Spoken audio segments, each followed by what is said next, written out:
गोट्या, अरे गोट्या,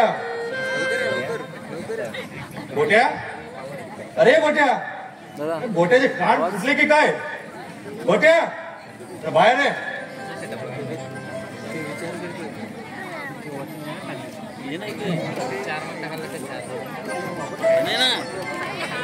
कोण आहे तिकडे? हा, आणि ते माणसाला कामे किती काय समजत नाही का? हा, कोण आहे? आणि ते भात घालायचे, भाजी घालायचे, भाजीत मीठ टाकायचं आहे. काय करावं एकट्या माणसाने काय समजत नाही बघा. गोट्या, तुम्ही कधीपासून आवाज देतो तुला? काय करत होता तू आतमध्ये? हो, तुमची हात ऐकली नाही. हा असा बघा मला तुला झालो. सगळी कामं जिथे तिथे टाकून सरळ बाहेर आलो बघा. बरं, कामं आटोपली का तुझी सगळी आतली? हो, सगळी कामं आटोपली बघा. कामाच्या बाबतीत या गोट्याला कुणी हात धरू शकत नाही माईला. बरं गोट्या, तुला मी गावावरून मुद्दाम इथे घेऊन आलो. ते या शहरामध्ये कामासाठी माणूस मिळत नाही म्हणून नव्हे.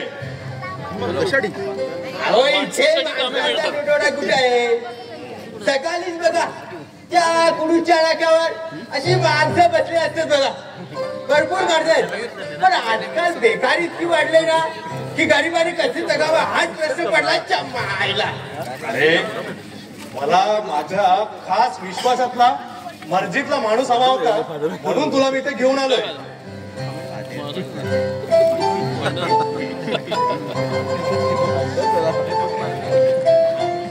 अहो काकासाहेब, पोटा पडायला लावलेल्या माणसाबरोबर.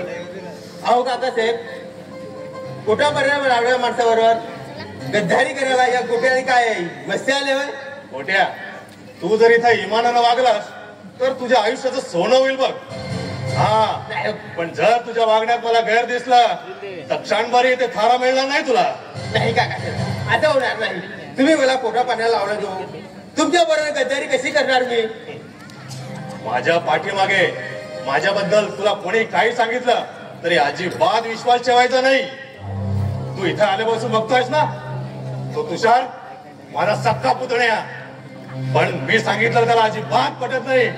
अरे, माझ्या शब्दाला काडीची किंमत न देता अरे आपल्या मर्जीप्रमाणे वागतोय तो या घरात. अहो, आजकाल घरोघरी त्याच बरी, नाही बोललेली तीच बरी.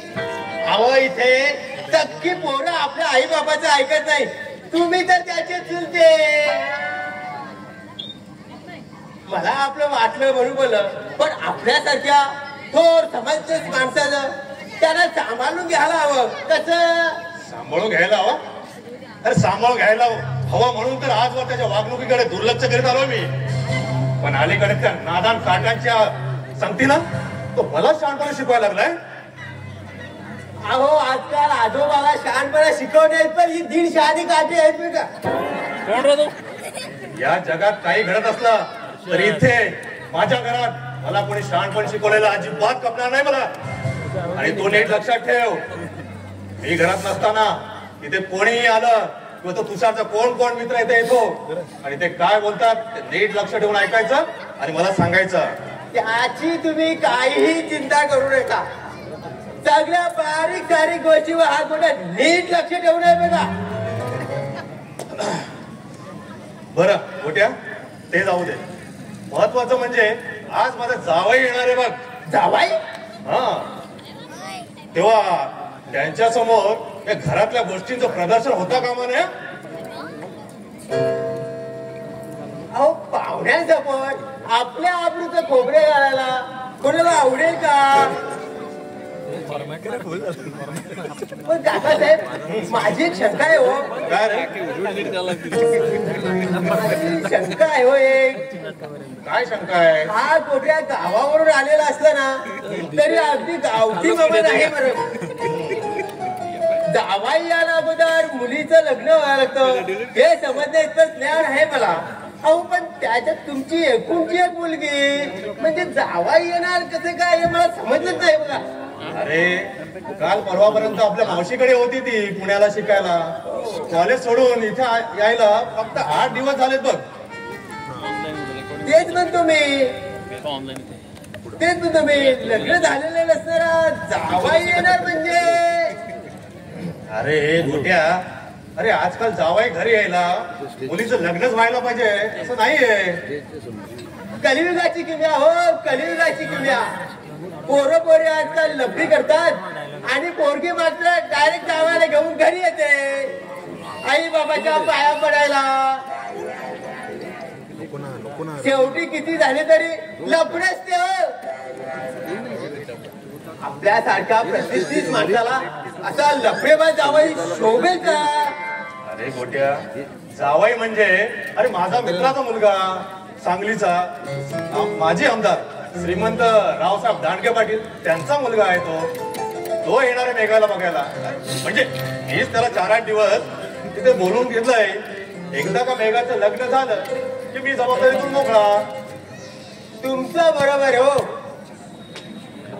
तुमचं बरोबर हो. पण आजकालच्या पोरापोरीने चाल तंत्र सोडलंय बघा. वयात आलेली पोरगी पुन्हा तरी एका उडान चप्पूच्या नादी लागून पळून जाऊन लग्न करते. नव्याची नवळाई जमली की आयुष्यभर पश्चातापात रडत बसते हो, रडत बसते. अरे अरे तशी वेळ माझ्या मुलीवर येऊ नये म्हणून तर तिच्या लग्नाच्या खटपटीवर लागलोय मी. पण त्यासाठी भावी जावा येणार म्हणजे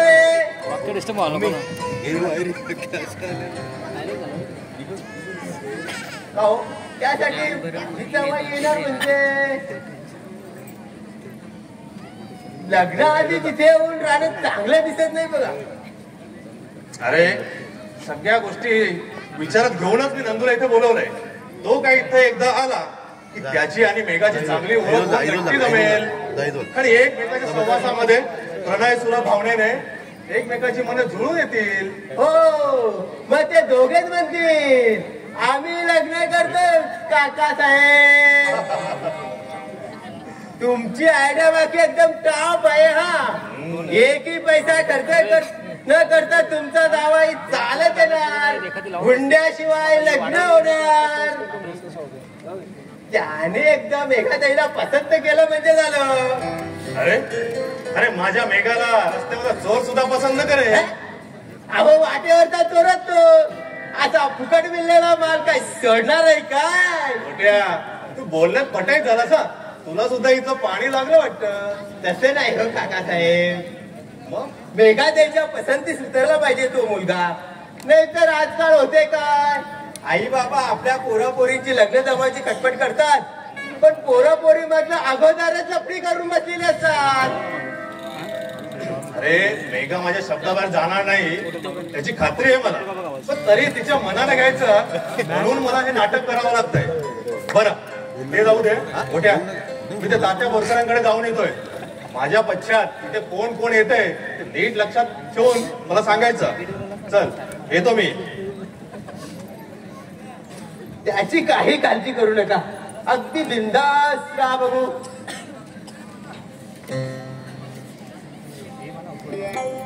गेलं वाटतंय.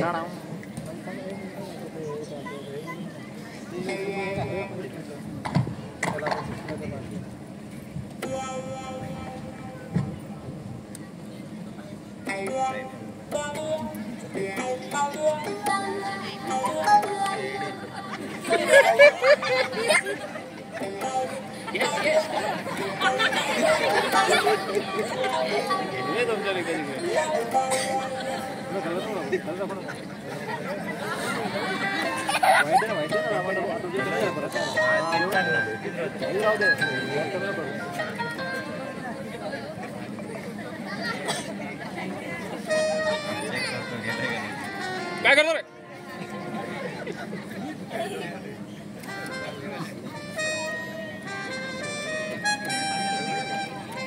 हुकम सर बदले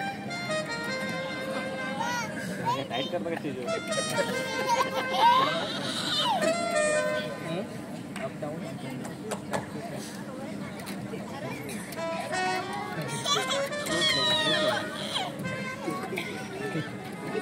गोळे नाटकाचा पात्र धीर गोडवे पडाता होता ना सोनं पडतो गटरात मोठंसं वाक्य आहे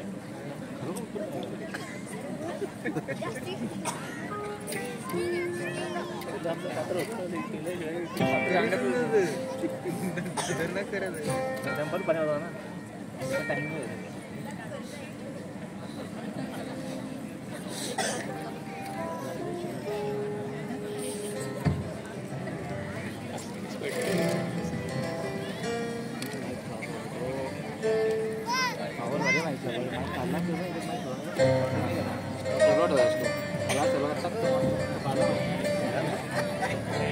पावर झाली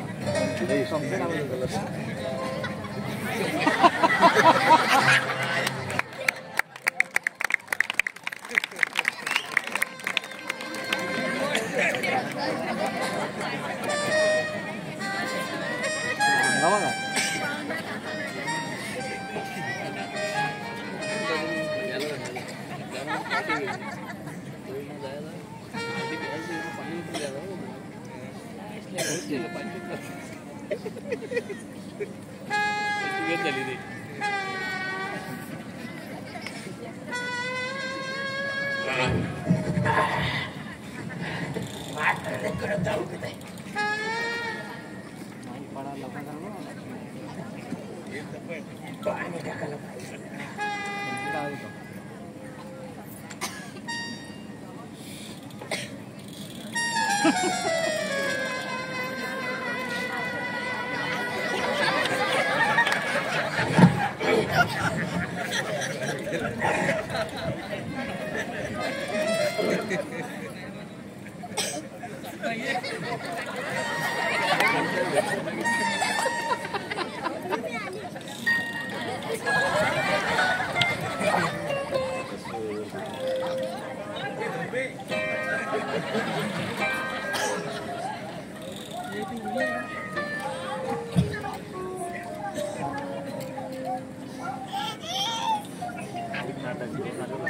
काय हलकट माणूस आहे. पोरीच्या लग्नाचा चक्क बाजार मांडलाय. पैशाच्या अभिलाषा बाळगणारी ही मोठी माणसं अशीच असतात. संभावितपणाचा बुडा बांधून वाटेल ती भानगडी करतात. वेगा जायचं कुणावर तरी प्रेम आहे याचा चुकावा काका साहेबांना लागला असावा म्हणूनच घाई करतात लग्नाची. टीव्हीवरचे उघडे नागडे कार्यक्रम बघून आजकालची भरकटलेली ही तरुण पिढी आई बापाला काय साथ देणार आहे तो. काय काय काय चाललंय तू खेळायला मला नाहीये तुझ्या बरोबर. खरंच माझं चुकलं. अरे काय काय काय झालंय का तुला झपाटलंय का कुणी. नाही आजूबाजूला कोणीच नाही असं समजून काका साहेबांबद्दल वाटेल ते बरबडलं. अरे मग चुकीचं काय बोललास. खरं तेच तर बोललास. मी खरं बोलला. हो खरं बोलला. बस बस. अरे म्हणून तर मला तुझा राग नाही आला. माझे पप्पा आहेतच तसे. त्यांना ना दुसऱ्याच्या मनाची अजिबात कदर नाहीये. अरे माझ्या लग्नाबद्दल तरी त्यांनी मला विचारायला नको होतं का. कुठल्या गुम्या सोम्याला इथे बोलवलं ना काय माहिती. अरे लोक का म्हणतील याची पर्वा नाही रे त्यांना.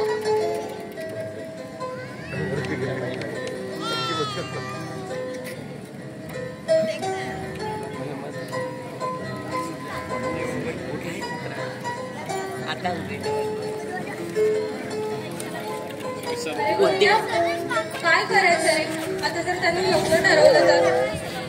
हो काका साहेब तुमचं लग्न जमायचा प्रयत्न आहे बघा. मागावून त्यांना टोट कशी पडण्यापेक्षा अगोदर सांगून टाका ना तुमची भानगड. मोठ्या तुला एक थोबाडी देऊ का रे. काय चुकलं का माझं. तुला किती वेळा सांगितलं मला आवाजाव करायचं नाही म्हणून.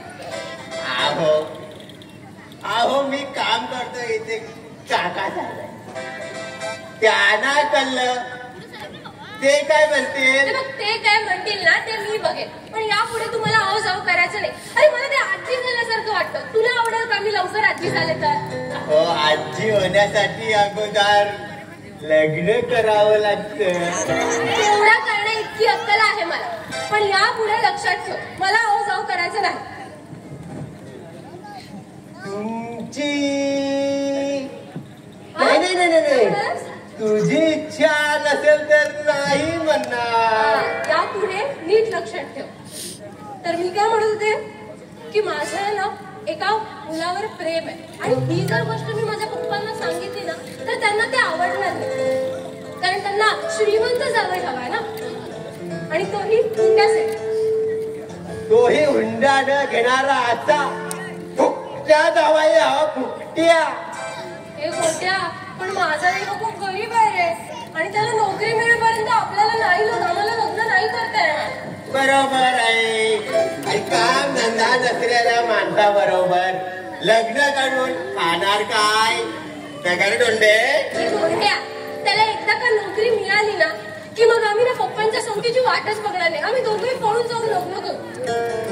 खरं सांगू गोट्या, तर पप्पांबद्दल असं बोलायला ना मलाही नाही आवडत, पण आमचे पप्पा, त्यांना दुसऱ्यांच्या मुलाची कदरच नाही. अरे माझ्या लग्नाच्या बाबतीत तरी मला विचारायला नको होतं का त्यांनी, पण खोट्या प्रतिष्ठेच्या धुंदीत त्यांनी पुन्हा गोंधळ समायला इथे बोलवलंय काय माहिती. लोक काय म्हणतील याचीही पर्वा नाही त्यांना. तो नंदू इथं आल्यावर तू काय करणार? हे बघ, आपण ना काहीही करून त्या नंदूला ना हकलवून लावायचं. येणाऱ्या उमेदवाराची मुलाखत न घेतात त्याला हकलवून लावणार? अरे नाही रे, आपण पप्पांना संशय येऊ नये ना म्हणून त्याची मुलाखत घेण्याचं नाटक करायचं. हे पण या कामात मला तुझी मदत लागेल. मी कसली मदत करू? अरे बघ, इथं येणाऱ्या ना त्या मसोबाने मला कसंही करून नापसंत करून नकार दिला पाहिजे. या कामात मी तुला मदत केली त्या तुझ्या खडूस बापाला म्हणजे काकासाहेबांना समजलं ना तर ते माझ्या ढोकणावर लाथ मारून देतील. मग मी जाऊ कुठे आणि खाऊ काय? अरे तू कशाला एवढी काळजी करतोस? माझं लग्न झालं ना की मी तुला माझ्या बरोबर घेऊन जाईन. हो हो, पण तू काहीतरी युक्ती लढवून त्याला इकडून हकलून लावायचं आणि त्याने मला नकार दिला हवा. बस, हे काम जरा कठीण आहे. अरे कठीण काय यार? तुझ्यासारख्या सुंदर मुलीला नकार द्यायला त्याचं काय डोकं फिरलंय होय? अय्या, एवढी सुंदर आहे मी. हो, लय सुंदर आहेस तू. थँक्यू. अगं येणारा तो उतावळा नवरा लग्नाची वाट न बघता तुला उचलून पळवून नेईल बघ. हे पळवून न्यायला मी काय शोभेची बावली आहे का? काहीही बोलतोस. साध्या बोल, त्या दिवशी कोणाची मस्करी करत होतास? कशी दंबाची करू नकोस. नागराज भाई म्हणतात आपल्याला. बरेच दिवस तुझ्या पालखीवर होतो आणि आज बरोबर भेटलास. पाहिजे का मेघाचे? कुणाची मस्करी कर? काका साहेबांमुळे आज समजतो मी. नाहीतर तुझ्या सध्या कुणाला मी सोडणार नाहीये. तरी आजवर नागराचा कुणी आजपर्यंत प्रयत्न केला नाहीये. अरे चाल, तुझ्यासारखे बाहेर रस्त्याने गेला पीक मागत भारत पडलेले असतात.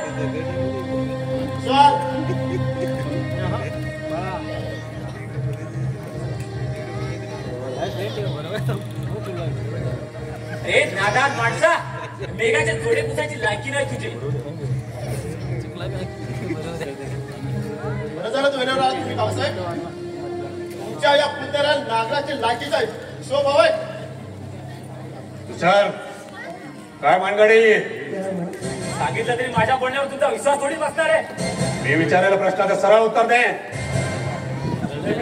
हे मी वाकड्या सुनाला सरळ कसं म्हणताय? अरे भुक्कड, तुषार, तुझा डोकं दाखवू नकोस हा. तर 32 घशात घालेल तुझे. तुषार, तुझ्या प्रश्नाचं उत्तर मेघा देईल. तिचा काय संबंध? पप्पा, परवाच्या दिवशी हा माझा पाठलाग करून माझी मस्करी करत होता. नागराज, मेघा काय म्हणते? गड्या पुढ्याची शहानिशा करण्यासाठी साक्षीदार गोळा करून आपल्यासारख्या प्रतिष्ठित व्यक्तीच्या 4 चौकात पंचनामा करण्याची माझी मुलीची इच्छा नाहीये. बाळासाहेब, हा नागराज जगासाठी नादान नालायक असेल, परंतु तुमच्यासारखी मुलीची मस्करी करायला मी माझ्या जीवावर उदार झालेला आहे. आपल्या आपुलकीच्या संबंधात एक विघ्न निर्माण करण्याचं ते कायच केलं आहे. बाळासाहेब, त्यावर किती विश्वास ठेवतो ते तुम्ही ठरवा. म्हणजे तुषार म्हणतोय ते सर्व खोटं आहे तर घरातल्या माणसाला अविश्वास दाखवून माझ्यासारख्या परक्या माणसावर विश्वास ठेवा असं मी मुलीच म्हणणार नाही. परंतु असं कुंभाट रचून मला बदनाम करायचं जे मागचं कारण आहे ते जर तुम्हाला समजलं तर तुम्हाला आजच्या धक्काच बसेल. तुझ्या बोलण्याचा अर्थ ती गोष्ट तुम्हाला सांगून तुम्हाला सावध करणं हे माझं कर्तव्यच आहे. बाळासाहेब, मेघाला विचारा, त्या दिवशी कुणाबरोबर विचारला गेले. मेघा, कुणाबरोबर पिक्चरला गेली होतीस तू त्या दिवशी? तिला जर त्याचं नाव सांगायचं असतं त्या एवढ्या रघुनाथच्या मुलावर अशी चोरून विचारला गेली असते. ही गोष्ट मी तुमच्या कानावर घालणार हे ओळखूनच मी काही बोलण्याआधीच चोऱ्याच्या उलट्या बोंबा या न्यायालयानं माझ्या नावाचं धक्का पिटायला सुरुवात केली आहे. तरी मला वाटलं होतंच घरातल्या एखाद्या माणसाची फूस असल्याशिवाय असं धाडस कोण करत नाही. अरे इतकं धडधडीत खोटं बोलण्याआधी तुझी जीभ कशी गळून पडत नाही? हे अशा माणसाच्या तंगड्या तेवढं हातात गेल्याशिवाय ना हे लोकांची वळवळणारी जीभ थांबणार नाहीये. बाळासाहेब, तुमच्यासाठी आज जे काही घडलं ते विसरून जायला तयार आहे मी. परंतु या पुढे तुमच्या पुण्याला माझ्याबरोबर जीभ सांभाळून बोलायला सांगा. अरे परत मेघाच्या वाट्याला जाऊन तरी बघ रे, नाही तुला आयुष्यभराचा पांगडा केला ना तर नाव लावणार नाही. तुषार, मेघा, त्या भिकाड्या उमेश बरोबर पिक्चरला गेली होतीस तू? पप्पा, मी गेले होते त्या पिक्चरला, तो आला होता. बघा बाळासाहेब, आता माझ्या सांगण्याचा काय अर्थ लावतो तो तुम्हीच लावा. सारं काही लक्षात आलंय माझ्या. आता एकेकाचा बंदोबस्त मलाच करावा लागणार आहे. नागराज, निघ तू. पुन्हा एकदा सांगतो, या पुढे माझ्या भानगडीत न पडण्याची समज आहे तुषारला. तू कोणाला तोंड बघत उभी राहिलायस? दादा चल. तुषार, तू थांब. तुझा काय विचार आहे एकदाच कळू दे मला. तुझ्यामुळे घरात कटकडी लोक आहेत. मला माझ्यामुळे कटकटवायला मी कोणाच्या बापाचं फुलं मारलंय? स्वतःच्या मर्जीप्रमाणे वागतोस तू या घरात. मर्जीप्रमाणे वागायला तुम्ही कधी आमच्यामध्ये आपुलकीला वागला? वाकड्या फिरून बोलायला डोकं फिरलंय का तुझं? मला वाटत असेल हो, तुमच्या वागण्याच्या बोलण्याचा अर्थ कुणाला कळत नसेल. आजवर मुख्यांप्रमाणे या घरात न बोलता वावरत आलोय मी, पण आता माझी सगळी सहनशीलता संपली आहे. माझ्या आई बरोबर माझ्याबरोबर काल वयाप्रमाणे जे वागला तसं माझ्या मेघासोबत सावध आहे. मला स्वार्थी ठरवून माझी बदनामी करण्याचा विचार करतोयस काय तू? चांगलं आठवतंय, माझे बाबा रेल्वे अपघातात मरण पावल्यानंतर दुःखाचा डोंगर माझ्या आईवर कोसळला. मनाने खचली आणि शरीराने खचली. तिने अंथरूण पकडलं, ते कायमच कोणाची उठलीच नाही होत. अरे तिच्या औषध पाण्यासारखा पैसा खर्च केला मी, तरी यश आलं नाही. उलट माझ्यावर भीक मागायची पाळी आली. जगाला हेच सांगत आलात तुम्ही जगाला, परंतु खरंच काही सगळं वेगळं होतं. ह्या माझ्या आईने तुमच्यासाठी कसला काढल्या, रात्रंदिवस झिजले. तुमच्यासाठी औषध पाणी न करता तुझ्यासोबत काय वयाप्रमाणे वागला. अहो, रक्ताच्या नात्याला कलंक लावून माझ्या आई अंतरुणामध्ये तडफडत तळमळत असायची, पण त्या तुमच्या कठोर मनाला माझ्या कधीच सुटला नाही. रात्रंदिवस तिच्या शेजारी औषधाच्या भरलेल्या बाटल्या तुला न दिसायला तुझे डोळे फुटले होते की काय? बाटल्या होत्या खऱ्या जगाला दाखवायला, परंतु त्या कधी रिकाम्या असायच्या, नाहीतर पाण्याने भरलेल्या. गुलामगार पाट्या, तुझे बोलणं या जगाने ऐकलं तर माझी चीत होईल आणि शेण घालतील लोक माझ्या तोंडात. असंच घडू रे, म्हणून माझ्या आयुष्यभर अनंत यातना तडफडत तळमळत सहन केलं माझ्या आई. आणि आपलं मरण जेव्हा तिला समोर येताना दिसलं तेव्हा या तुमच्या कसाबकर्णीबद्दल ती माझ्याजवळ बोलली. मला अजूनही विश्वास बसत नाहीये की तुम्ही आपल्या माणसांसोबत असे वागलातच कसे. अरे वा, अरे वा, वाटेल ते बनवून माझी बदनामी करण्यात शान पण सुचायला लागली तुला. तुषार, तुला असंच वागायचं असेल तर या घरात अजिबात खाना मिळणार नाही तुला. जागा माझ्या आजोबांच्या मालकीची आहे. तुमच्या इतकाच माझा सुद्धा अधिकार आहे या जागेवर. तरी सुद्धा मी भांडत बसणार नाही. माझ्या एकदा मेघाचं लग्न झालं की निघून जाईन या घरातून मी. मेघाच्या लग्नाची काळजी तुला नकोय. अरे तिला जन्माचा बाप अजून जिवंत आहे. मेघाचा तुमच्यावर विश्वास आहे. मग तुझ्यावर विश्वास आहे तिचा. विश्वास आहे म्हणूनच म्हणतो. तुमच्या इच्छाप्रमाणे नव्हे तर माझ्या मेघाच्या इच्छेप्रमाणे तिचं लग्न होईल. आणि एकदा का माझ्या मेघाचं लग्न झालं मी एकही क्षण या घरात थांबणार नाही. निघून जाईन सरळ. कुठे जाणार आहेस? भीक मागायला? होय, माया ममतेची भीक मागायला या घराबाहेर पडणार आहे. इतके दिवस मी जे मनात साठवलं तेच आज माझ्या ओठांवर आलं. अहो, भावाच्या मुलांना काही लोक पोटच्या पोराप्रमाणे वागवतात, मात्र तुम्ही माझ्यासोबत याच्या उलट वागलात. तुम्ही जे लहानपणी माझ्यासोबत घडलं तेच मोठेपणी. इतक्यावर तुम्ही थांबला नाही तर माझी हेमा आणि मी प्रेम संबंधाने एकत्रित आलो. दोघांनी लग्न करायचं ठरवलं होतं. लग्नाला बाबांची संमती मिळवली म्हणून हेमाबद्दलचा विषय मी माझ्या बाबांजवळ काढला. परंतु त्याआधीच तुम्ही हेमाबद्दल खोट्या नाट्या सांगून माझ्या बाबांचं मन कलुषित केलं. तुला काय वाटलं? तुझा बाप हेमाला ओळखत नव्हता? अरे हेमा बरोबर लग्न करणार हे समजतात. त्याला धक्का बसला, हादरला तो आणि रेल्वे खाली जाऊन जीव दिला त्याने. आणि आम्हाला वाटलं अपघात होता तो. नाही नाही, खोट्या तुम्ही खोट्या बोलताय. अरे स्वतःच बोलणं खरं करणाऱ्या माणसाला दुसऱ्याचं खरं सुद्धा खोटंच वाटणार.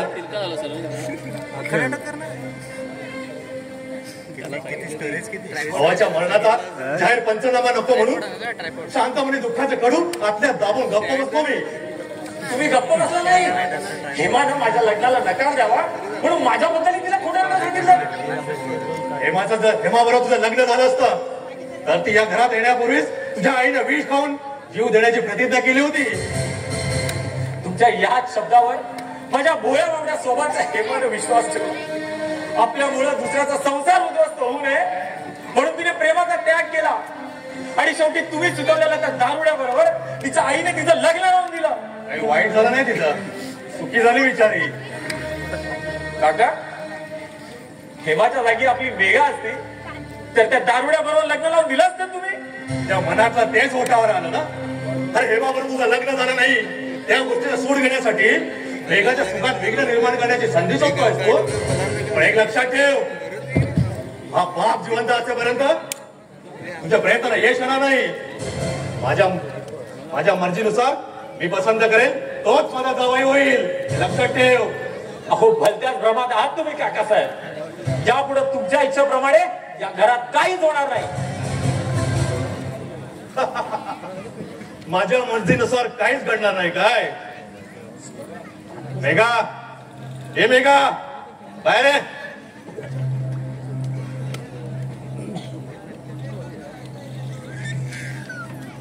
हे बघ, आज आपल्याकडे सांगलीहून माझ्या मित्राचा मुलगा येणार आहे तुला बघायला. मला काय बघायचं? असं वेळ पांघरून बोलू नकोस. तुझ्या लग्नाच्या खटपटीला लागलोय मी. काय? मला न सांगता, मला न विचारता. तुला सांगितलं असतं तर तू काय बोलणार चांगलाच ठाऊक आहे मला. त्या तुषारच्या नादाला शेपारून बोलू लागले आजकाल. मला एक खपणार नाही. आजकाल कार्टी मला शहाणपण शिकवायला लागले. अरे उलट्या पाकळाची पिसा मोजणार आहात काकासाहेब. चालत्याची पावलं ओळखणं माझ्यासाठी कठीण नाही. आणि मी बोलणार तेच होणार. हा, मी बोलणार तेच होणार. नमस्कार काकासाहेब. नमस्कार. कोण? धीरेंद्र? इथे माझ्या घरात पाऊल ठेवण्याचं धारण कसं झालं तुला? अरे उत्तर सोपं आहे काकासाहेब. माणसाच्या लायकीची किंमत घसरली की त्याच्या दुश्मनाची हिंमत वाढते. तशी आपली ओळख तर फार जुनी आहे. पोलिसांनी गुन्हेगार म्हणून मला अटक केली हे तुम्हाला माहिती आहे, पण कोर्टाने माझी निर्दोष सुटका केली कदाचित हे तुम्हाला माहित नसणार आहे.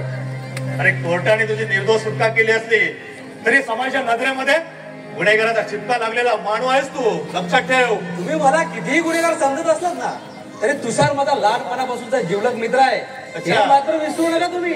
म्हणजे तुषारच्या मनात विषारी गरळ ओकून आमच्या घरात कलह निर्माण करणारा तूच आहेस तर. हो, तुषारला सावध करण्यासाठीच मी या घरामध्ये पाऊल टाकलाय. धीरेंद्र, ओरडू नका काकासाहेब, ओरडू नका.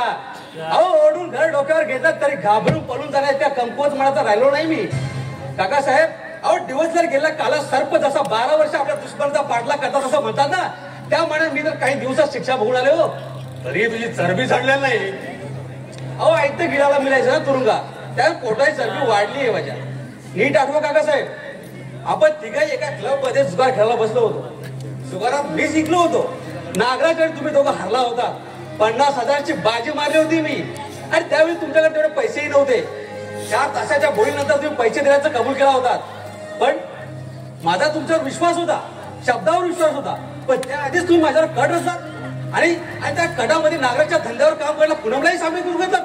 इतक्या खालच्या पद्धतीवर गेला तुम्ही. धीरेंद्र, तोंड आवर, निघून जाय तोंड. का तोंड नवरू? अहो पैशाचा व्यवहार करण्यासाठी तुम्ही पूनमच्या घरीच पार्टीचं आयोजन केलं. माझा तुमच्यावर विश्वास होता, म्हणून मी त्या पार्टीमध्ये सामील झालो. तुम्ही मात्र सावधगिरी न बाळगता, सावधगिरी बाळगून मला कधी नशा जाते याची वाट बघत होतात. तुम्ही हे नागरात सिगारेट आणण्याच्या निमित्ताने बाहेर गेला. खोलीमध्ये मी आणि पूनमच. मला काय हवं नको या असतेच ते मला विचारत होते. खूप वेळ झाला, तुम्ही दोघं काय परत आलाच नाही. तेवढ्यात फोनची बेल वाजली. फोन पूनमने घेतला आणि तो फोन म्हणजे तुम्ही पूनमला दिलेला पुढचा इशारा होता काकासाहेब. अरे आपल्या पापी करण्याची पोथी मला ऐकून स्वतःला निष्कलंक ठरवण्याचा तुझा इरादा असला ना, तरी समाजाच्या दृष्टीने गुन्ह्याची शिक्षा बघून आलेला गुन्हेगार आहेस तू, हे लक्षात ठेव. गुन्हेगार? हो मी गुन्हेगार आहे, आणि गुन्हेगार म्हणून तुमच्यासारख्या अट्टल गुन्हेगारांची ओळख पटून देणाऱ्या जगाला. फोन ठेवल्यानंतर काकासाहेब बरोबर 10 मिनिटांनी पुन्हा माझ्या जवळ आली. आपले केस मोकळे सोडून अंगावरचे कपडे विस्कडून जोडजोडे किंचाळ लागली. जणू का मी तिच्यावर जबरदस्ती करतोय. मला काही समजेनच झालं. पूर्ण घाबरून गेलो. माझी नशाही उतरून गेली. तेवढ्यात काय करावं तेच कळत नाही. मला वाटलं पूर्ण वेळपीठ लागलं असेल ना, म्हणून मी तिला हात धरून तिला सावडण्याचा प्रयत्न केला. तो दरवाजाची बेल वाजली आणि दरवाजात नागरात 6 पोलीस उभे होते. मी पुण्याची आबरू लुटली या आरोपाखाली त्यांनी मला अटक केलं. याला कारण फक्त तुम्ही आहात काकासाहेब. तुझाच आरोप करायला त्या पूनमचं डोकं फिरलं नव्हतं का फिरणार नाही? अहो तुम्ही दिलेल्या पैशाच्या अभिलाषेने भ्रमिष्ट झाली होती ती. काकासाहेब, अहो माणसाचं काकडं पकडून वावरणाऱ्या तुमच्यासारख्या सैतानासमोर निर्दोष उभा आहे का धीरेंद्र? आता एक हिशोब चुकता करणार आहे की तुमचा? माझ्याशी दुश्मनी करणं महागात पडेल तुला. अरे आजवर ज्यांनी माझ्या वाटेला जाण्याचं धाडस केलं त्यांची अवस्था पंख तुटलेल्या गरुडाप्रमाणे झाली. अहो तुमच्या घरचीच माणसं तुमच्या आता कसा करतात जाब विचारतील. आणि कोणत्या पोरीचा आपल्या बापावर विश्वास राहिला नाही. आता घर फिरलं तर घराचे वासे फिरतात, पण असल्या वादळवाड्यांना हातरून जाणार मी नाहीये. उगाच मला आजवण्याचा प्रयत्न करशील तर नाग जीवाला मुकशील. एवढी जर हिंमत असती ना तर पूनमच्या पदराचा आसरा घेऊन माझ्याशी लढा नसतात तुम्ही. म्हणजे अजून तुझी गुरबी गेली नाही तर धीरेंद्र, जर पैशासाठी तू माझ्याशी वैर पत्कर असेल तर 5-10 लाख रुपये खुशीने द्यायला तयार आहे मी तुला. 5,000 मला? अहो पैशाच्या अभिलेखे पायी एकदा लाचार होऊन तुमच्या जाळ्यात फसलो होतो मी, पण आता तो विश्वास टाकून पुन्हा मूर्खपणा कधीच करणार नाही मी. असं याचा अर्थ मलाच तुझा बंदोबस्त करावा लागेल. बंदोबस्त? अरे हे काय, तू घरीच होतास तर? अरे हो, अरे तुलाच भेटायला आलो होतो.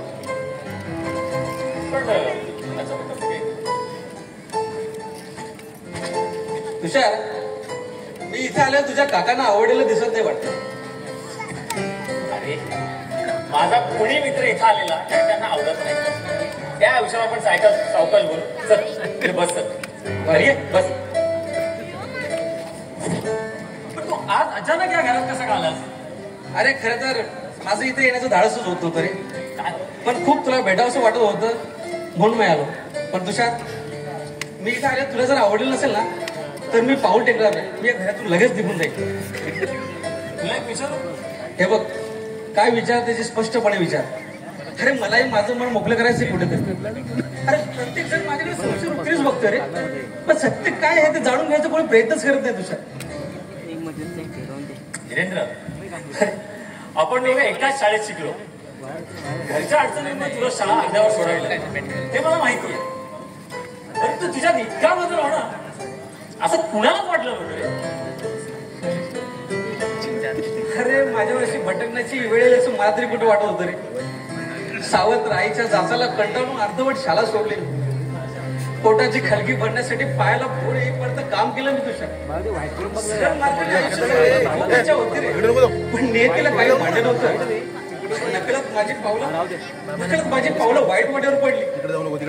सुरुवातीला ही वाट चुकीची आहे असं सांगणं मला खूप जण मिळालं तुझ्या, पण पुढे हात धरून सरळ मार्ग दाखवणार कोणी नाही भेटला तुझ्या. अरे परिस्थिती माणसाला शरणागती पत्कराला लावते, आगतिक बनवते, हे समजू शकतो रे मी. परंतु नीतिमत्ता पायदळी तुडून माणुसकीचा मुर्दा पडणे किंवा तू बदलतो हे मात्र मला अजून पडलेलं नाही. तुझ्या बोलण्याचा रोग माझ्या लक्षात आलाय तुझ्या. पण तुझ्या ज्या गुन्ह्याबद्दल पोलिसांनी मला अटक केली तो गुन्हा खरंच माझ्या हातून घडला असं तुला वाटतं का रे? हा सांग ना, वाटतं का? अरे पोलिसांनी तुला पकडलं होतं, तुला शिक्षा सुद्धा झाली होती. हे जरी मी नाकारलं ना तरी या समाजाच्या डोळे मिटलेले नाही. समाजाचं मी काही सांगू शकत नाही तुझ्या, पण तो गुन्हा माझ्या हातून घडलेला नसताना एका बदमाशानं मला गुन्हेगाराच्या पंक्तीत बसवलं. आणि तुझ्या योग्य वेळ आली ना मी नावात सकट संपूर्ण गोष्ट सांगेल. पण आता फक्त मी तुला सावध करण्यासाठी आलोय.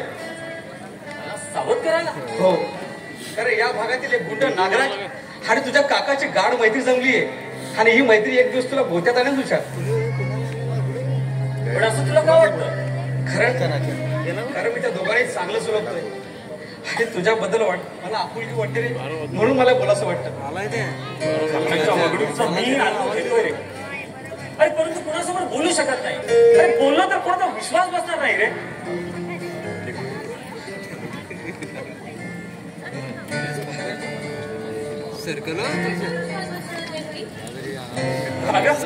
तुझ्याबद्दल काय नाही, तसं काय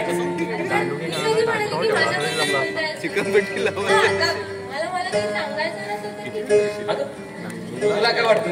अगं आम्ही काय लपून ठेवत असं तुझ्याबद्दल? मला तरी तसंच वाटतंय की तुम्ही लपवताय. अगं वेडी असतं तू. काही नाही तुझ्याबद्दल, काही नाही, काही लपवत नाहीत आम्ही तुझ्यापासून. अगं आम्ही तुझ्या लग्नाबद्दलच बोलत होतो. माणसाने ना थाप मारावी पण ती पटेल अशी मारावी. अगं थांब नाही ग, मी तुझ्याला म्हटलं की मेघा उमेशच्या प्रेमात पडली, त्यावर हा म्हणाला हे सांगून कोणाला खरं पडणार आहे बोलते. लावा नाही, लावा तुम्ही दोघं मिळून माझ्या डोळ्याला पाणी लावा. अरे हे काय म्हणजे पिक्चरच्या सीन सारखं झालं. म्हणजे नाव काढताच हिरो हजर. अरे आल्या झाली का सुरुवात तुझी माझी खेचायला? चला आता आपण निघूया. हे का बुवा, माझ्यामुळे तुमच्या वैयक्तिक विषयात अडचण होत असेल तर आपला मीच निघतो. नाही रे बाबा, तुम्हाला आमची अडचण होऊ नये म्हणून आम्ही बाहेर जातो. बरं काका यायच्या आधी तुम्ही दोघांचं काय बोलणं आहे ना ते बोलून घ्या. आता काका साहेब आले तर तुमचे लग्नामध्ये घोड्याऐवजी गाडीवर धिंड निघेल. तुम्ही कधी कधी काय बोलतायत ना खरंच कळत नाही. हिरोला पेडगावला कसं जायचं हे चांगलं करायला हवं. तुझ्या आपण चल बाहेर जाऊन बोलूया. आम्ही येतो बाहेर.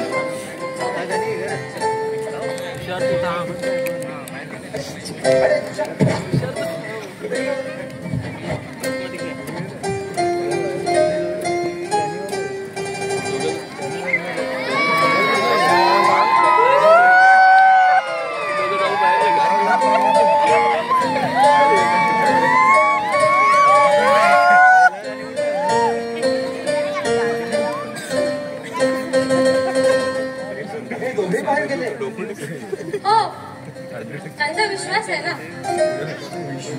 कोणावर? तुझ्यावरती माझ्यावर? अरे आपल्या दोघांवरही. आणि काय रे, तुला आज किती दिवसांनी आठवण झाली माझी? आता तू काय माझ्या वाटेकडे डोळे लावून दिवस मोजत बसली होतीस की काय? तुला काय वाटतं?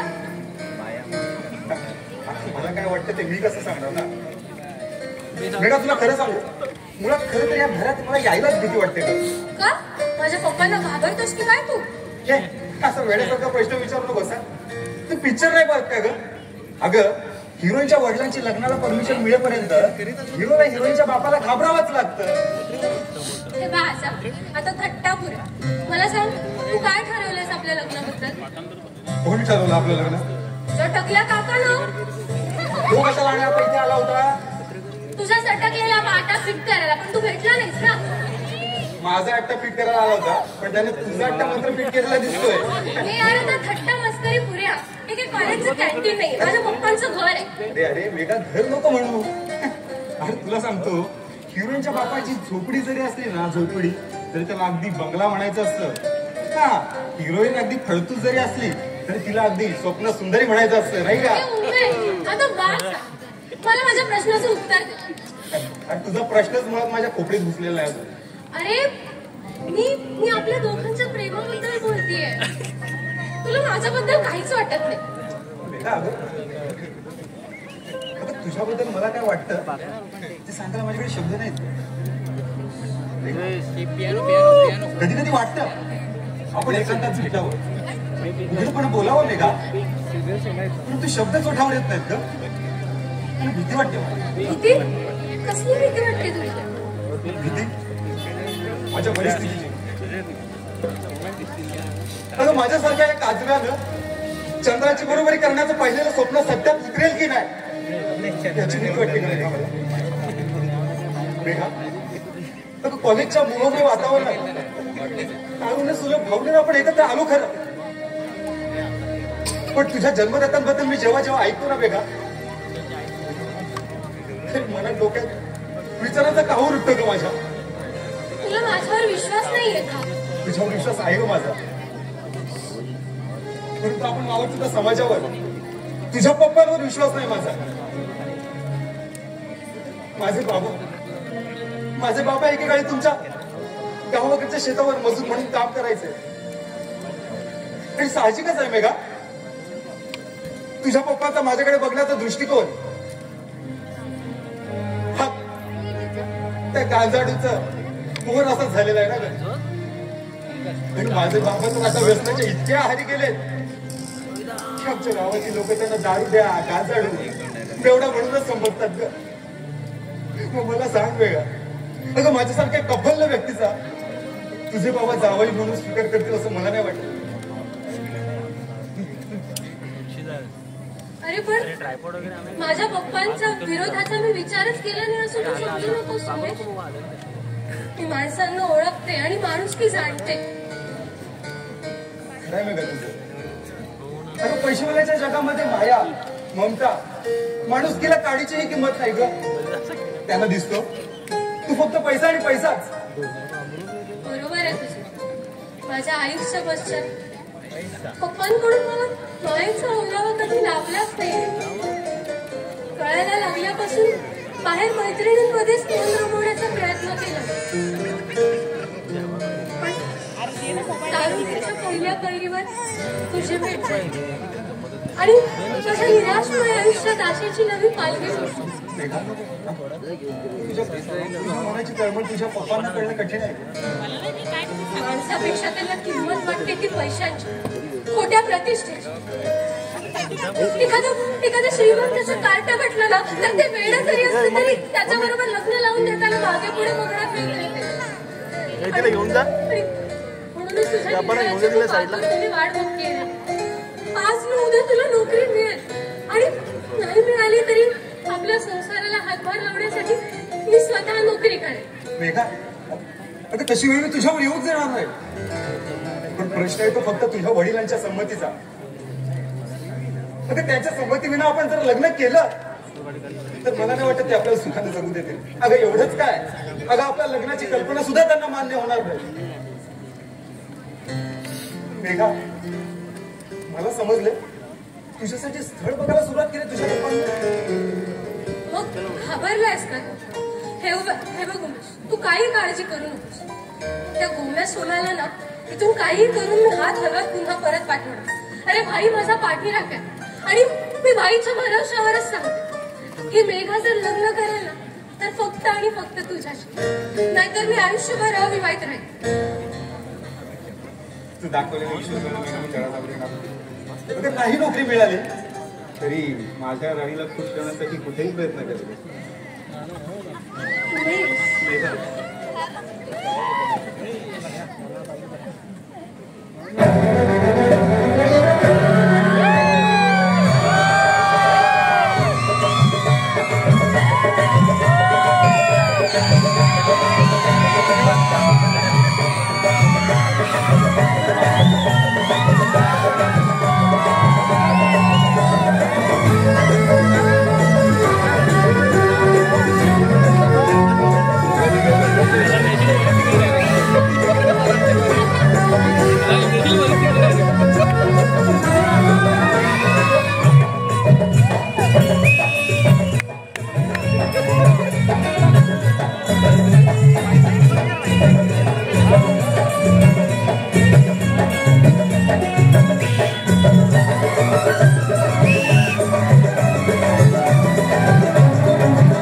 काय चाललंय काय? अरे हा उपसून कोण? पप्पा याला ओळखलं नाही तुम्ही? चुप असल्या धिक्काड्या वाटसरूची ओळख ठेवायला माझ्या प्रतिष्ठेचं नाव लौकिकाचं अजून दिवाळ वाजला नाही. अहो पप्पा हा रघु काकांचा उमेश. रघु काका की बोका? त्या बेवड्या रघुचं काढत काय? तेव्हाच लाचार कुत्र्याप्रमाणे घुटमचा इथे. पप्पा असल्या किळसवाण्या शब्दांनी तुम्ही उमेशचा अपमान करायला त्याने केवढा मोठा गुन्हा केलाय. माझ्या घरात पाऊल टाकायला या माणसाची लायकी काय ग? आम्ही दोघं एकाच कॉलेजमध्ये आहोत. हे त्याच्या लायकीचं सर्टिफिकेट नव्हे. कशाला आलाय तो इथे? मला भेटायला आलाय. तुला भेटायला? हो. जन्माला त्या बापासमोर बोलतेस तू? अशा उन्हाळ टपू कॉलेजच्या पोरांना घरापर्यंत आणायची गरज नाही. आमचे जोडे पुसायची लायकी नाही यांची. त्यांच्याबरोबर तू जवळ करतेस? काकासाहेब माझ्या संचितेचा अंत पाहू नका. माझ्या तोंडून वेडेवाकडे शब्द बाहेर पडण्यापूर्वी मी निघून जातो इथून. मेघा इथं थांबायला तुला कोणी आग्रह केलेला नाही. मी मेघा बरोबर बोलतोय. बेशरम माणसा तिच्या बापासमोर बोलतोस तू? पप्पा कुणाच्या गरिबीचा असा उद्धार करू नये. आणि उमेशच्या बाबतीत तुमचा गैरसमज झाला. गैरसमज? अरे काय समजायचं समजून घ्या.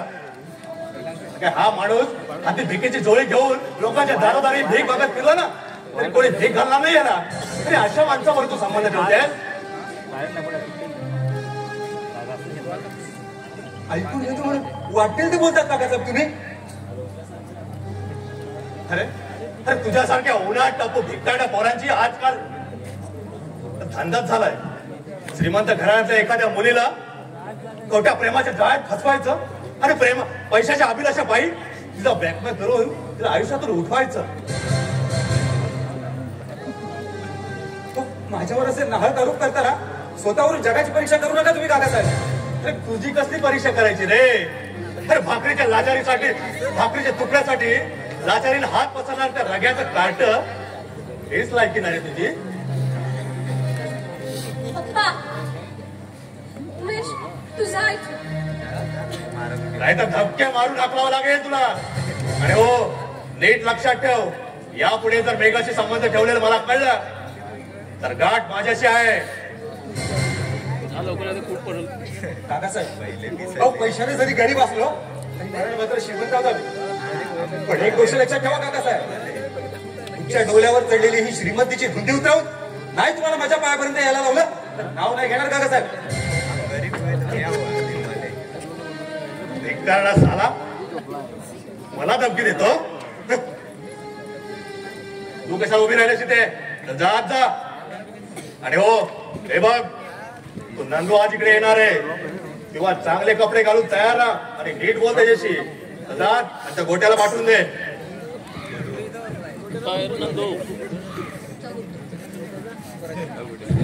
काठीचं वेळीच लग्न उठून घ्यायला हवं नाहीतर नाक कापेल माझं.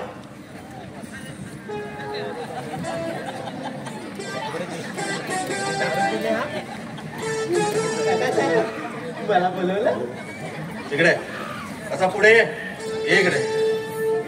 मोठ्या तुला मी नसताना घरात लक्ष ठेवायला सांगितलं होतं. हा आपण एकदम लक्ष ठेवून होतो बघा. तुम्ही बाहेर जातात आपल्या शेजारच्या बोका तो आपल्याच खिडकीतून आतमध्ये आला. मला वाटते आपल्या माधुरीला जवळजवळ पटवण्याचा प्रयत्न करीत असावा.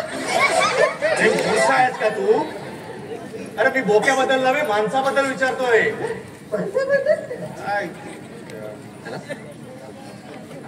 काकासाहेब काळे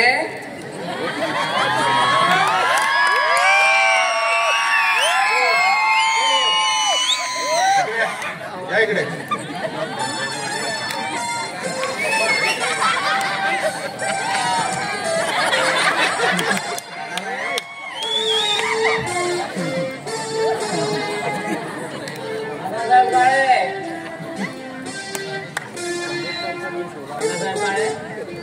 हो मीच काकासाहेब काळे. आपण पण घरात चोर घुसल्याप्रमाणे काय बघताय माझ्याकडे? तुम्ही जर मला ओळखलं नसेल तर मीच माझी ओळख करून देतो. कोण आपण? मी माजी आमदार श्रीमंत रावसाहेब दांडगे यांचा एकुलता एक चिरंजीव नंदकुमार उर्फ नंद्या, तुमचा भावी जावई.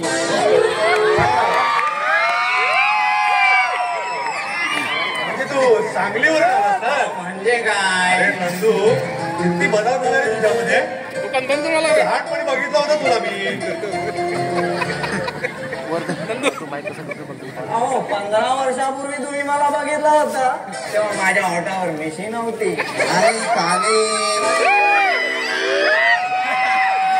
खाली बुलपॅन ऐवजी बारमोडा घालून बसलायचो. काल आमचे पप्पू पिताश्री. म्हणजे पिताजीला तुम्ही पप्पू म्हणता? पप्पू म्हणजे परमपूज्य पिताश्री. माझा पिक्चर पुरवला. म्हणाले नंद्या चांगला रस्ता चालून आलाय बघूने धावत जाऊन गाडी पकडे.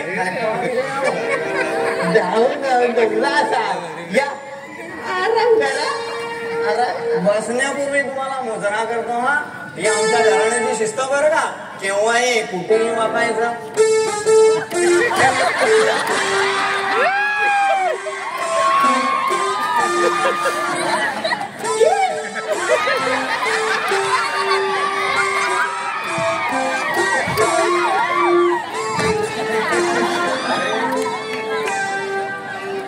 वाकू पण मोडणार नाही हे आमच्या घराण्याचं ब्रीद वाक्यच आहे. तू असा उभं का जायच ना. मला सवय आहे उभं राहायची. कुठेही लाईन लावायची वेळ आली की पप्पा मलाच उभे करतात लाईन. तरी सुद्धा तुम्हाला सांगतो काका साहेब आजवर एकही मला लाईन जमली नाही.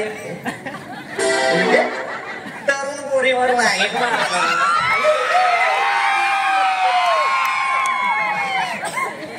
त्या बाबतीत तुमच्या तोंडावर माशी देखील बसणार नाही. तुमचं ज्ञान कच्चं आहे.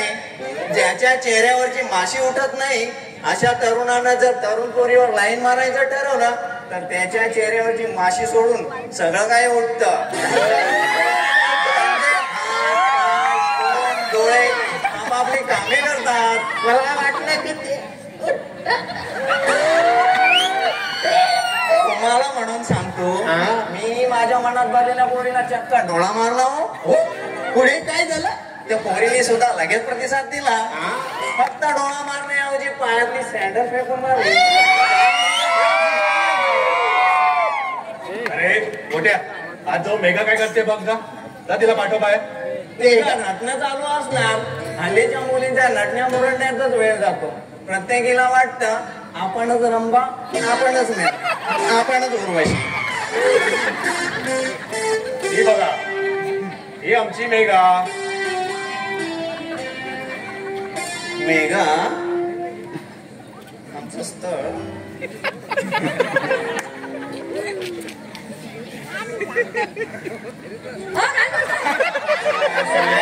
आमचं स्थळ.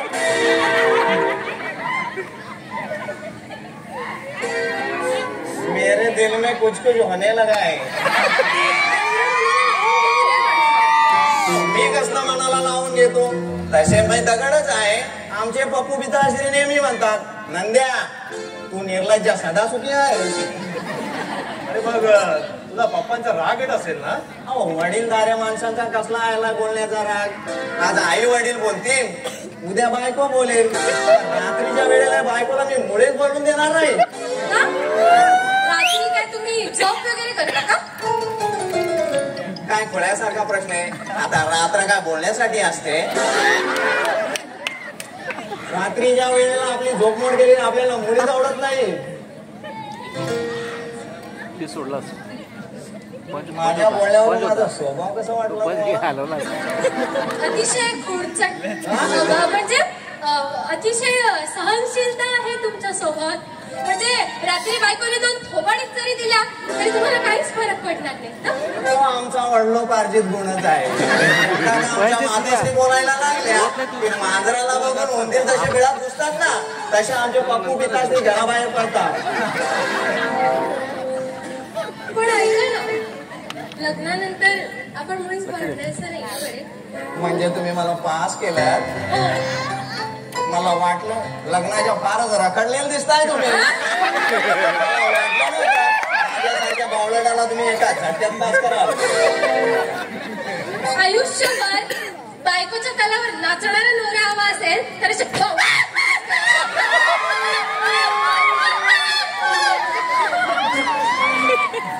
नाही बोलत नाही काका साहेब. अरे एकदा तुमचं दोघांचं ठरलं की मग मलाच बोलायचं आहे. खरं तर सकाळी उठल्यावर तुमच्या पाय धुवूनच पाणी प्यायला पाहिजे मी. का बरं? अहो काय का एवढी सुंदर मुलगी माझी पत्नी होणार. म्हणजे आमची मेघा तुम्हाला पसंत आहे तर? तुमच्या मुलीने आपला निर्णय चटकन सांगितला असला तरी माझा निर्णय मला पटकन सांगता येणार नाही. अरे पण का आमची मेघा काय रुळी पांगी की आंधळी आहे? तुमची मुलगी अनुभवी असली तरी मी या बाबतीत नौका आहे. मला फक्त वरचं पॅकिंग बघून आतल्या मालाची परत करणं जमत नाही. मला मुलीचा स्वभाव वागणूक बघायला हवी. त्यासाठी 4 दिवस इथे राहायचं ठरवलंय मी. बरं हरकत नाही. गोट्या, अरे गोट्या, गोट्या जरा पाहुण्यांसाठी पाणी काढून घे आंघोळीचे. हे गोट्या, आता काय 4 दिवस इथंच राहायचंय.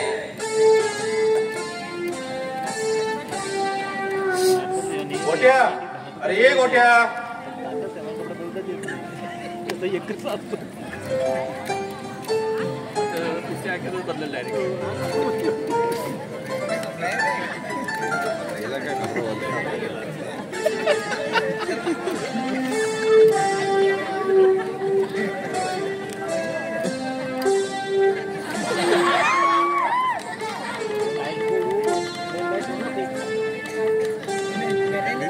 गोट्या, अरे ये गोट्या, किती स्वयंपाक करतो, ये तू इकडे. अहो काका साहेब जरा पाहुणे येणार होते म्हणून चहा ठेवला होता. म्हणून उशीर झाला. गोट्या, पाहुण्यांना पहिले आंघोळीला ने.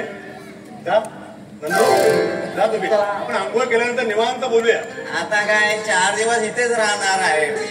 पुन्हा एकदा तुम्हाला वाकून मुजरा करतो. ही आमच्या घराणीची शिस्त बरं का. केव्हाही कुठेही वाकायचं परंतु ओढायचं नाही.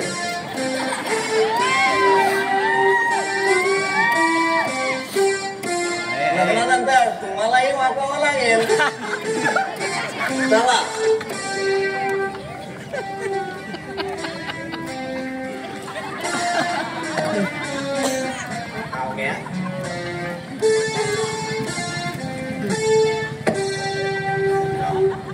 आओ घ्या ना.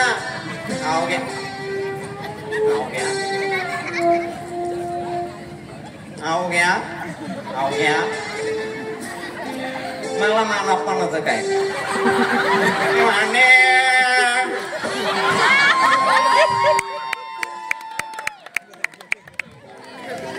हे लग्न जमायलाच हवं. एकदा का हे लग्न जमलं की मी जबाबदारीतून मोकळा. मेघा, तुला नंदू कसा वाटला का? माझ्या पसंतीचा प्रश्नच कुठे आला? अगं आपलं नशीब समजायचं. त्या नंदूचं स्थळ आपल्याला चालून आलं. नाही तर कोणीही बाप हसत हसत या नंदूला आपली मुलगी देईल. तसं काय सोनच चिकटलं या पावसाला. आरती पुरती भाजी झाल्या.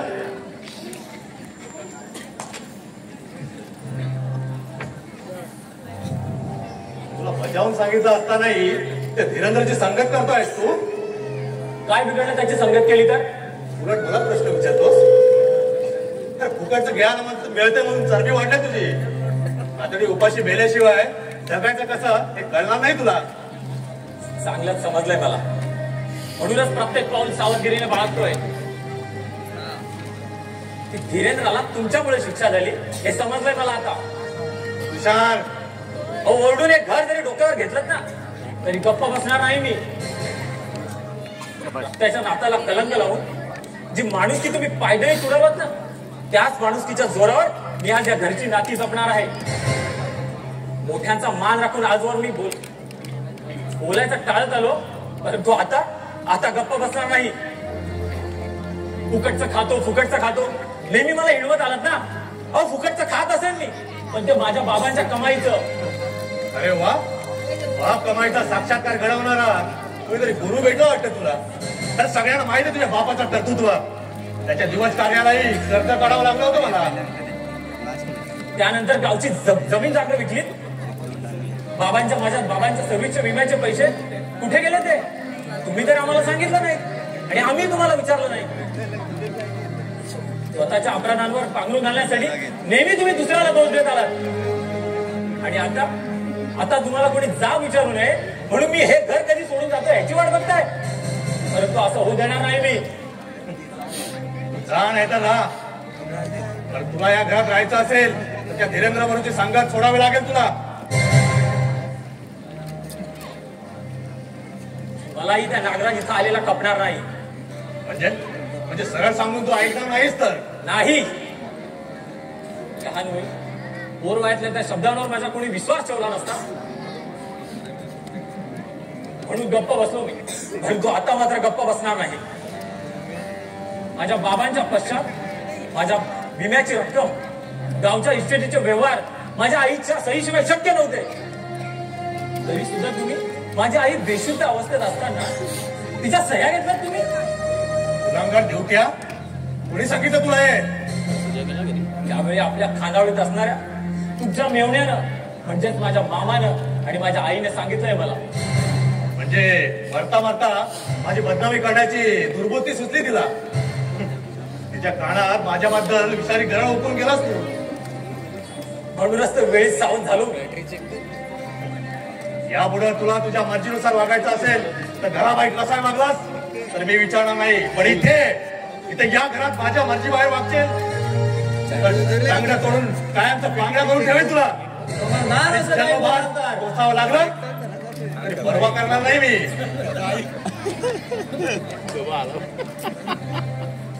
खबरदार असं काय बोलाल तर कायदा हातात घेऊन कुणाच्या तंगड्या तोडायला इथे काय मोगलाई लागून गेले की काय? साहेब तुमच्या मुलीच्या मनाचा माझ्या मनावर प्रचंड परिणाम झालेला आहे. लवकरात लवकर तुम्ही जर तिचा हात माझ्या हातात दिला नाही तर मला तिचं हरण करावं लागेल.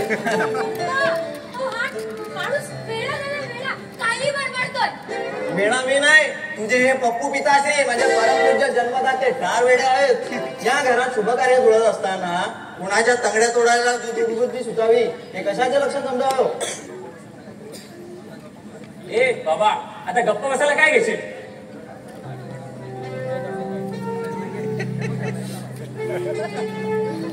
या घरात आपण एकच सभेगृह दिसता म्हणून काही न घेता गप्प बसतो. काही साहेब या वेड्याचं काही चुकलं असेल तर क्षमा करा. तुम्हा सगळ्यांना हा रावसाहेबांचा नंदू वाकून मुद्रा करतो. हे आमच्या घराण्याची शिस्त बरं का. केव्हाही कृतीने वाकायचं. बघितलंच बाई या अशा वेड्या माणसाबरोबर लग्न लावून द्यायला निघाले पप्पा. त्यापेक्षा मला विहिरीत ढकलून का देत नाही? पाणी टंचाईच्या काळात पाणी खराब होऊ नये म्हणून काळजी घेत आहेत बिचारे. अगं मेघा सरळ असतो ना या वेड्याला. नाहीतर काय? तेच बघतोय मेघा श्रीमंत घरची सून होते ते बघवत नाही तुला. पप्पा काही काय बोलतात? मी काय म्हणतोय त्याला चांगलंच कळतंय. कळत नाही रे फक्त मलाच. मी झाकून नव्हतं या माणसाला घरात. बाप यायला हवा. ए शेमडीच्या बाप कुणाचा काढतोस रे? माझ्या पिताश्रीने पाठवलं येते ते आल्याशिवाय जाणार नाही असं म्हणतो.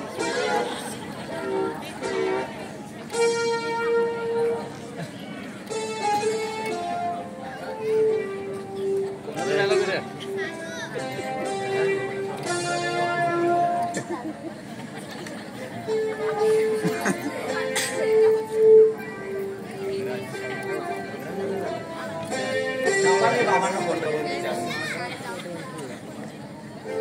विचारू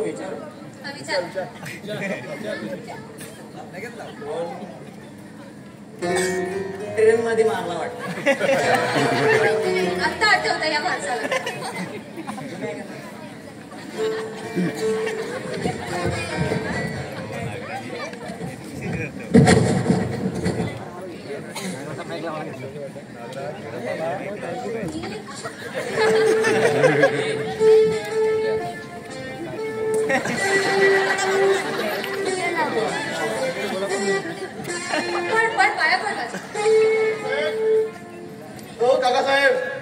आज खुशीची बातमी आहे तुमच्यासाठी. काय नाक्यावर एक जबरदस्त अपघात झालाय. त्यात तुमचा दुश्मन धीरेंद्र तो ठार झाला की काय? बेशुद्ध असला तरी अजून जिवंत आहे तो, परंतु जगेल असं काही वाटत नाहीये. अरे माझ्याशी वैर पत्करून मला आजमावण्याचा प्रयत्न करत होता तो ढोंकावळा.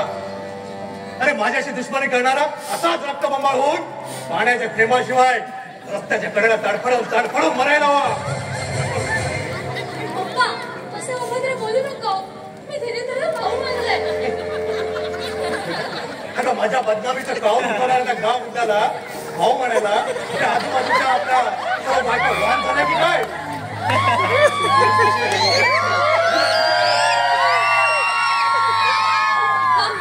माझ्यावर ओढवलेल्या प्रसंगात त्याने जीवावर उदाहरण होऊन तुमच्या मुलीची अब्रू वाचवली होती. आपण त्याला मदत करायला हवी पप्पा.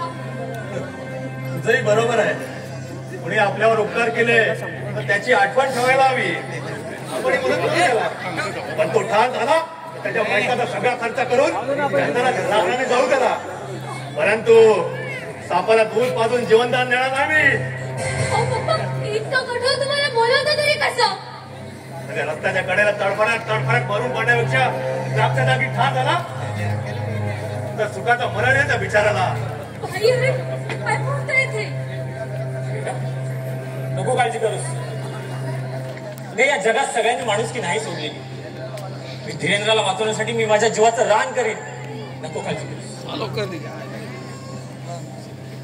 बाई थांब, मी पण येते तुझ्या मेघा खबरदार एक पाऊल पुढे टाकशील तर पोटची पोर न म्हणता तांगड्या करून ठेवे तुझ्या मी.